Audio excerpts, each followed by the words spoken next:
All right, well, let's talk about CGRP antagonists.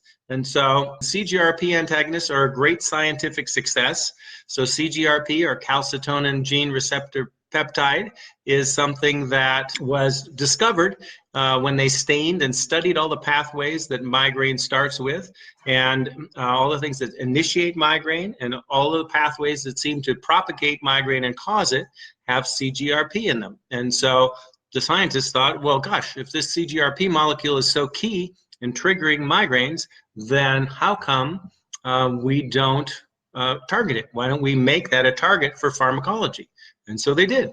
And so they developed drugs that will block CGRP. So there's two versions of blocking CGRP. There's number one, there's the receptor that the CGRP molecule fits into. It's like a lock and key. So when that's unlocked, then things start to happen downstream. It gets the second order neurons and goes further down. And that second set of neurons then triggers migraine and all the things from the nausea to the aura to the light and sound sensitivity and the throbbing pain. And so if you can block that, it happens that that's involved in migraine. It's also involved to some extent in cluster. And so they thought, well, that'd be a good idea. So they developed drugs to target that. And the first couple that came on the market didn't really make it. So one of them was used for acute migraines, and it was about as effective as Tylenol. Well, you can't really charge thousands of dollars for something that's as effective as Tylenol.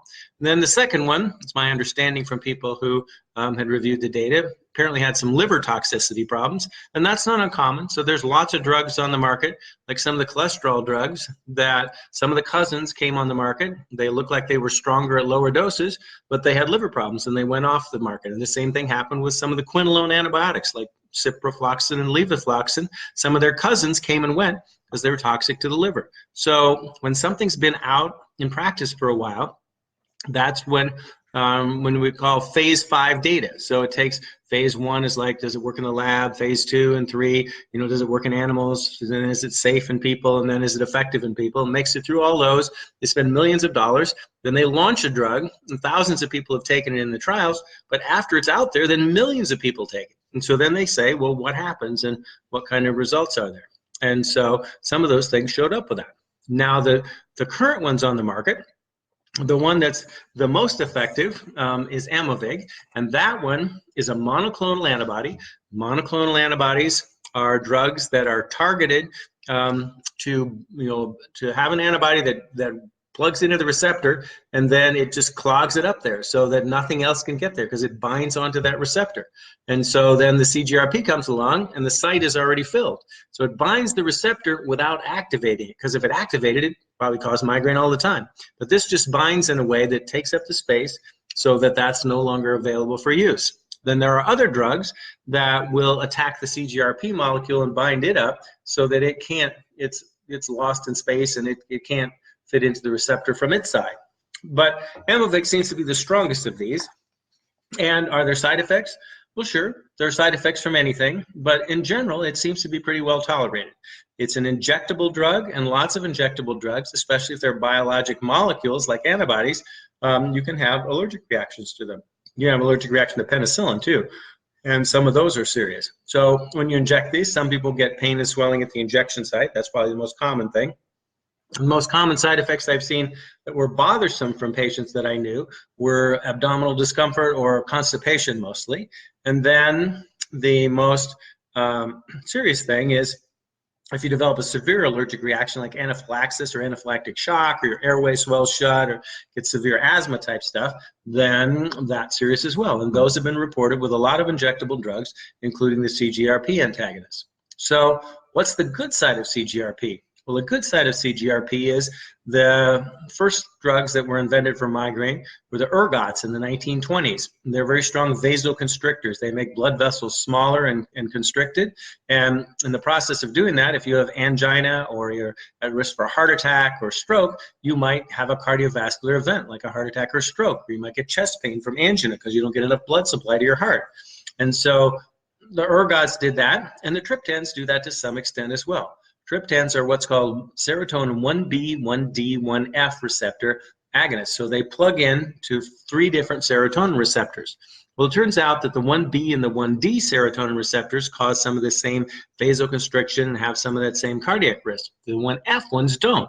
And so if you develop a pure, and this has been done in research, but it's not on the market, a pure serotonin 1F agonist drug, then you get migraine relief. So it means that the vasoconstriction is not required for them to be effective, but it just goes along with the ones that are currently on the market.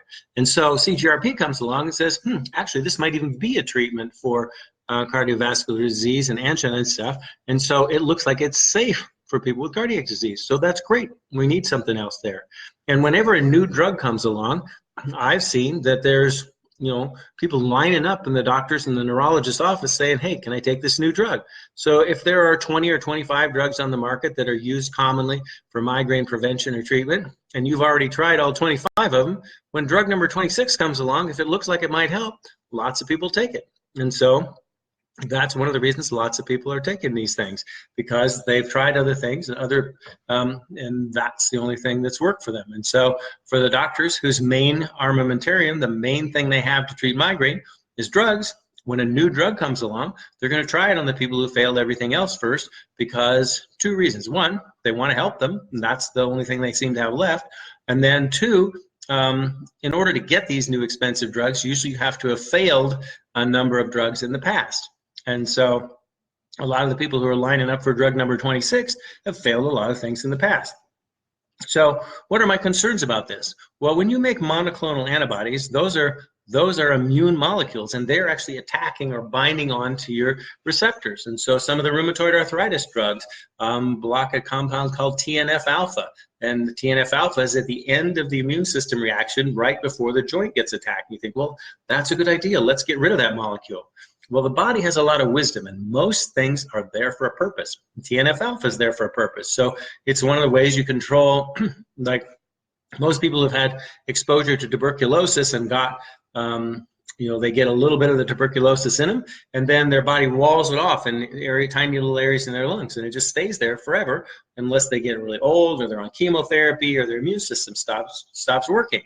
But if you destroy TNF-alpha or you turn it off completely, then that's one of the ways the body controls infections like tuberculosis. It's one of the ways it controls tumor cells. So we're making tumor cells all the time, and then the body destroys them. So when you turn off TNF-alpha, then you get more infections. Tuberculosis can reactivate, and some warnings that say that there might be certain kinds of cancers that increase.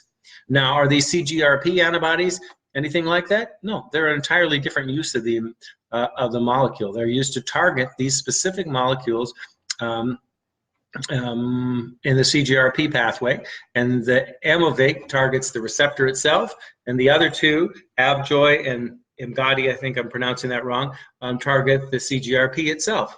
And so that's what they do. So how effective are they? Well, that's one of the things that concerns me. And so people say, do you have a lot of experience with this? It's like, no, I have patients who are on it, usually started by other doctors, because I generally don't need these. And the approaches that we use for migraine, like here in the Migraine Solution, lots of people get better with what we do. If they don't, would I try this? And the person who wanted to, sure, I would. But there's a number of things that I use, like acupuncture and neurofeedback and stuff, that have much higher percentage responses. So like neurofeedback, 80% of people get better, and 50% of people, their headaches go away and stay away. And so these drugs are more suppressing things. Now, any migraine preventive drug that suppresses migraines for a long enough period of time and cuts down the number you have makes it possible that your headaches will get better and better, and they might even go away. And so if I give you a beta blocker drug like propranolol for a year and your headaches are better, and then 6 months later you go, wow, do I still have to take this stuff? I'm feeling better. You may be able to stop that drug and your headaches may not come back. So there's studies that compare biofeedback to beta blockers, and at 6 months, a few more people on biofeedback were better, and but both of them, a number of people got better.